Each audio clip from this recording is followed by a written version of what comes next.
What's up, movie fans?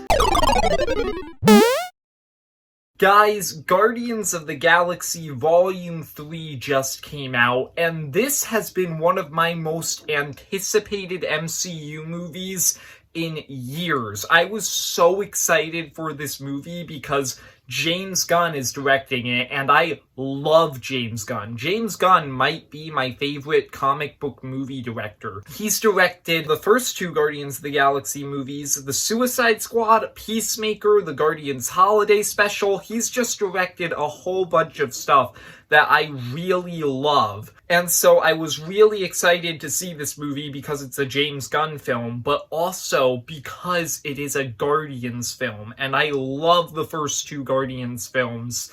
This film was advertised as the big conclusion to the Guardians of the Galaxy trilogy that is really going to end the stories of all of these characters, and so I was very excited for this movie. So, the question is, did Guardians 3 live up to the hype? So I'm going to review this movie. I'm going to go into the good, everything I liked about it, then everything I disliked, and then my final score, as always. Starting off with everything I liked about Guardians 3. This movie is just a really fun adventure with these characters. This movie is just as fun as the first two Guardians movies. It has all of the same energetic comedy. The characters are as likable as ever. The music is great as always. All three Guardians movies have such great music, and the scenes that they're in, it just fits the scenes so well. This entire movie is just really fun, and honestly, I'm happy about that because that's really one of the major things that I could ask for in a conclusion to the Guardians trilogy. This movie also does a fantastic job with basically every single character. Every single character in this movie, all of the Guardians, get full and complete character arcs that feel like they conclude their stories in a natural and satisfying way. I think easily the best Guardian in this movie by far is Rocket. Rocket is so good here. You get to see a lot more of Rocket's backstory in this movie. The movie basically is about him. You get to see flashbacks to why he is the way he is, how he was created. A lot of those flashbacks are really sad and disturbing. They really help you understand why Rocket is the way that he is, and it makes his character arc throughout this movie even more satisfying. And his character arc in this movie, I can't really say too much about it, but I think that it is the perfect arc to conclude his story on after the first two movies and how he acted in them. I also think that this movie does great things with Star-Lord, the main character of the Guardians movies. He's also great here. In this movie, they kind of explore his trauma over all of the people he's lost in his life. Star-Lord is one of the most tragic MCU characters. He's had his mother die, his real father, who was kind of a jerk, die, his adoptive father die, his girlfriend die. He's just had all of these people around him that he's lost, and in this movie it kind of deals with the traumatic effect that that has had on him. And I really like what this movie does with Star-Lord and Gamora. I think that it is so interesting because the Gamora in this movie is very clearly not the same Gamora in the first two Guardians movies. That Gamora died in Infinity War. This Gamora is completely different, and that's really interesting because the Gamora in this movie has no emotional attachment to Star-Lord or the Guardians. She didn't go through the same change as the Gamora in the first two Guardians movies, and so she is not the same character. But Peter desperately wants this Gamora to be the same as the other one. And so I think that the dynamic that the two of them have throughout this movie is really interesting. Drax, Mantis, and Nebula, they're not as main characters as Peter, Rocket, or to a lesser extent Gamora, but they are still very prominent in this movie. They get a lot to do, and they also get full, complete character arcs. I especially love what this movie did with Drax. I think that this movie shows a new side of Drax that we haven't really seen before, and I think that was really interesting, and it helped conclude his arc really nicely. I also really loved what they did with Mantis and Nebula. I can't really say a lot about what they do with these characters for spoiler reasons, but all of it is really interesting. Groot in this movie. Groot isn't as funny or fun as he is in the first two Guardians movies, but he also feels like he's grown since those movies, like he's become a more mature character, and I think that that's pretty cool. And then these characters definitely aren't as main characters as the other 7 Guardians, but Kraglin and Cosmo are also in this movie, and even they have little mini character arcs that really pay off in the end.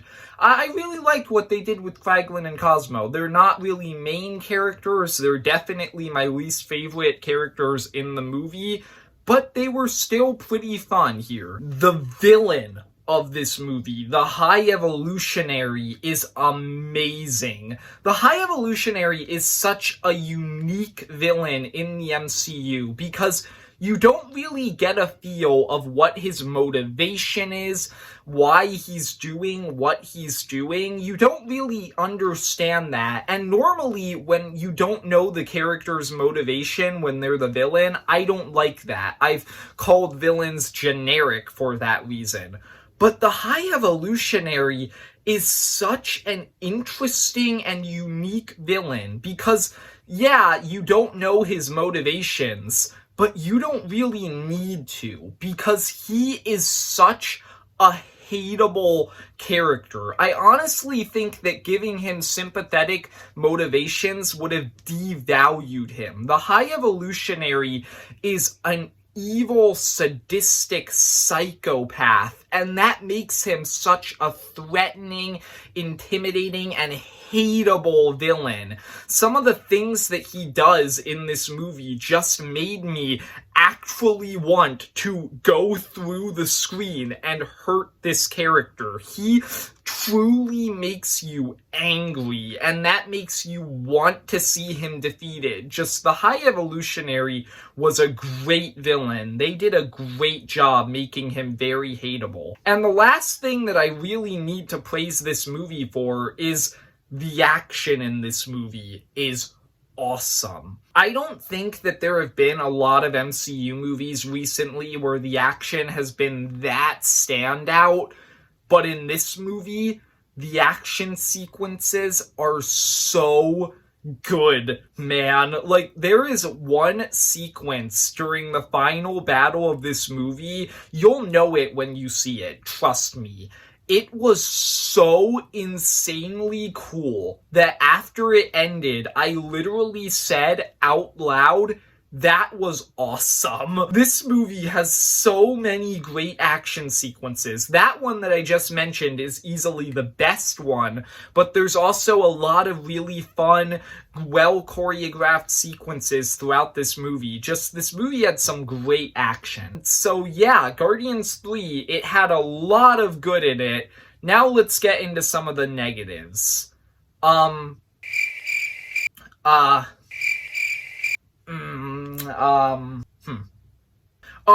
Okay, so I do think that this movie, starts out a little too fast. If I'm being real here, like, I think the pacing in the first, 10 minutes could have been a bit better. That's something. The movie has a lot of stuff going on. It balances it all very well, but that's, just, something to note, there is a lot of stuff going on.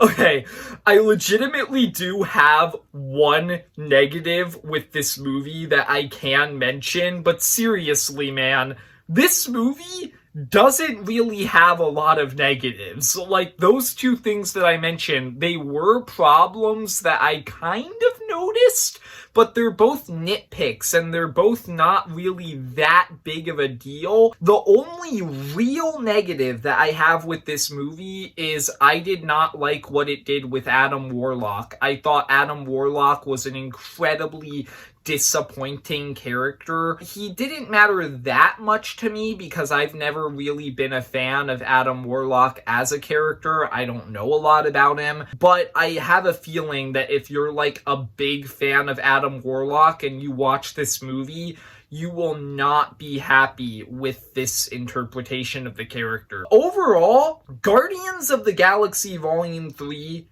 is fantastic. This movie was so good. I loved it. The funny thing is, I've been talking with some of my friends who have also seen this movie. I've been talking with them about a lot of different elements of the movie, and the more we talk about it and the more we think about it, it just gets even better to us. Guardians 3 is, in my opinion, the best MCU movie since Endgame. It is better than No Way Home. I had to think about it a lot before I decided that I wanted to say that, but I think it's better than No Way Home. And honestly, I'm not here yet, but on rewatch, this could surpass Guardians 1 and become my favorite Guardians movie. This film was so good. I am giving it a strong 9 out of 10. It is easily the best movie to come out in 2023, star Chris Pratt, and have the song No Sleep Till Brooklyn in it, of which there are 2 of. I hope you enjoyed the video. If you did, leave a like and subscribe. Comment down below, what did you think of Guardians of the Galaxy Volume 3 if you've seen it? And see ya, movie fans.